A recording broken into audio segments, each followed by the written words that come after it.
النبي الكريم وعلى آله الطيبين الطاهرين. Assalamu alaikum wa rahmatullahi ta'ala barakatuh. It is indeed unfortunate or sad we're meeting at such an occasion where we want to tell the world our own story of what happened on Friday when the Quds International Day was marked all over the world. It ended up peacefully, not perhaps not in Nigeria. And Nigeria is just the capital that the procession were attacked. So this is the press statement that I saw read. Guard Brigade attack on the 25th Abuja 2025 Abuja International Quds Day procession. Yesterday, 28th March 2025, being the last Friday of the sacred month of Ramadan, 1446 after Hijrah, marks the International Quds Day, a day designated by Imam Khomeini, may Allah's mercy be upon him, as a day of significance in solidarity with the oppressed people of the world, particularly the Palestinians. Quds Day processions are activities being conducted globally in Britain, France, America, Germany, Australia, Sweden, Canada, and numerous countries in Asia, Africa, Latin America, Middle East, and virtually all over the world. Even in Palestine, even in Jerusalem, even in Washington, even at White House, Quds Day are being marked. The Islamic movement, under the leadership of Sheikh Ibrahim Zakzaki, may Allah continue to protect him, has been observing the International Quds Day event for more than 40 years in Nigeria. However, the 2025 International Quds Day was conducted peacefully across Nigeria except in Abuja. The 2025 Abuja International Quds Day started peacefully at Usman bin Affan Mosque along Aminu Kano Crescent, Wuse to Abuja. A few minutes into the commencement of the procession, a team of Nigerian Army, that's the Guard Brigade, attacked the Quds program using live ammunition. Many sustained gunshots and life-threatening injuries, and some lost their lives as a result of the brutality. Apart from the killing unarmed protesters, the army committed numerous atrocities, such as men arresting women in the premises of the Usman bin Affan Mosque, beating women and children, and removing their hijabs within the outskirts of the mosque. These atrocities are taboo in Islam and Islamic culture. On the issue of clash or confrontation, there is no form of provocation from the participant warranting the brutality. Indeed, one needs to always wonder what you call clash. A set of people protesting peacefully on atrocities being committed on the Palestinians, and then suddenly army, with fully prepared to war, came and attack with live bullets, and you call that clash. I wonder, we need to redefine the word clash, if that is the meaning of clash. Now, the public may recall that on 27th March, a letter emanated from the National Security Advisor Office, which surfaced in the social media, directing security agents to take necessary action against the forthcoming international procession. The letter referenced NSA-366-S, dated 26 March 2025, that was sent to all security agents, including military, police, and other paramilitary, stated that, and I quote, available information revealed that the Islamic movement has scheduled Friday, 28 March 2025, for a procession in Nasarawa State and the FCT Abuja to commemorate the International Quds Day.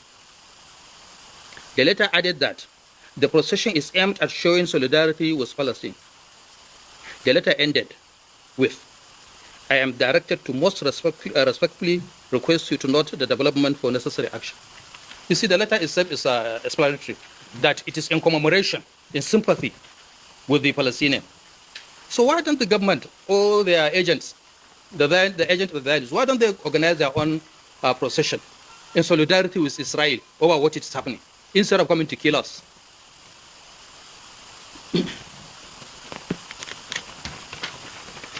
Since the release of that letter, the security agents, especially in the FCT Abuja, got prepared for the aforementioned atrocities committed in Usman bin Affan Mosque. Evidence of that can be deduced from the way security agents were stationed at the National Mosque and other mosques in the city. This incident is the latest in the series of similar events where security forces have been abusing their power by targeting innocent civilians who are exercising their legal rights. The discontent in Bola Ahmed Tinubu's administration is surprising.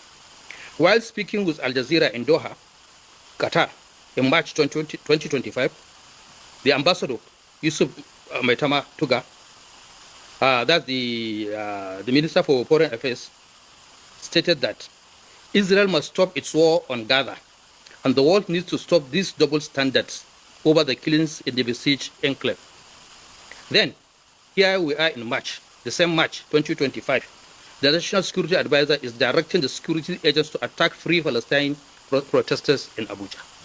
Is this a double standard? Reliable information confirmed that the Guard Brigade and the police have arrested 380 protesters, including women and children. So far, about 6 bodies, we have 6 bodies that have been killed, and the number is changing because we have some information that some have been killed and been taken away to some undisclosed hospitals yet. And some are still in very critical condition. So the number can continuously, may change. Those arrested are being detained at SAS Abattoir, Buzape, Abuja, and those that reach martyrdom include Shahid Ibrahim Dalhat, that's Sharif Albani. Another one is Shahid Nasir Abubakar. Another one is Shahid Abdul Aziz Abubakar and Shahid Awal Abbas Bichi.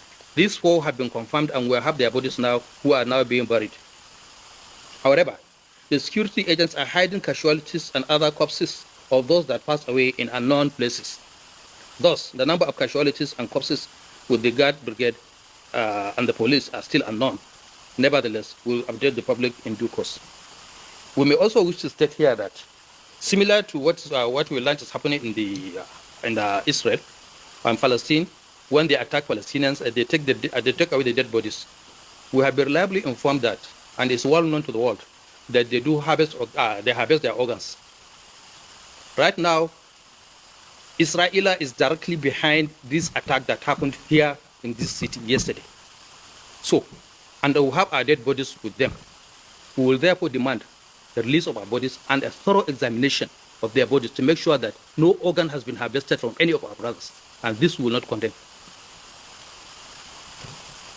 We squarely hold Bola Ahmed Tinubu, the President of Nigeria, responsible for the atrocities committed by the Guard Brigade through killing, abusing Islamic tenet and Muslim culture while attacking 2025 Abuja International Courts within the vicinity of Osman bin Affan Jumat Mosque in Abuja. In view of the foregoing, we are demanding for 1. Unconditional release of all that have been arrested in connection with the 2025 Abuja International Courts Day procession held on the 28th of March 2025. We are also demanding the prosecution of those responsible for the killings. Certainly, somebody must have given the order, and some people, non-people have been, permission to carry out the killings. We therefore demand that these people should be fished out and punished accordingly, because nobody has any right to just take any gun, any arm, and just kill anybody just because he's exercising his fundamental human right. Ladies and gentlemen, on this note, we want to say thank you for being with us, and we appreciate the press and your courage for telling the truth. We know your question 1 on the issue of the number of casualties mentioned. Yes, the police might have stated the 19, and we're measuring 380. That's about 20 times. And now it's left for you to believe who is telling the truth. But we certainly know what we are doing, and there are reports. These are, we have some people right now, we have them in our custody that are receiving treatment, and we have confirmed information that they have carried away some that have, even the shot, even the dead ones and the wounded ones. Right? As per the number of people died, yes, I mentioned 4 here. I told you right now we have 6, and I even said that the number may change because some they are still there with their life-threatening injuries in their bodies, with their bullet, and they have not been taken to the proper medical care. So anyway. The number may change, the number may continue to rise, so we cannot give you an exact figure. That's why we say we'll keep the public updated as the situation changes. Now, as for the issue of banning the Islamic movement that they called, well, this is an issue that is before the court, right? But let's assume, just for the sake of discussion, suppose Punch newspaper is banned. Does it give license to anybody to see anybody working for Punch and then just shoot him dead?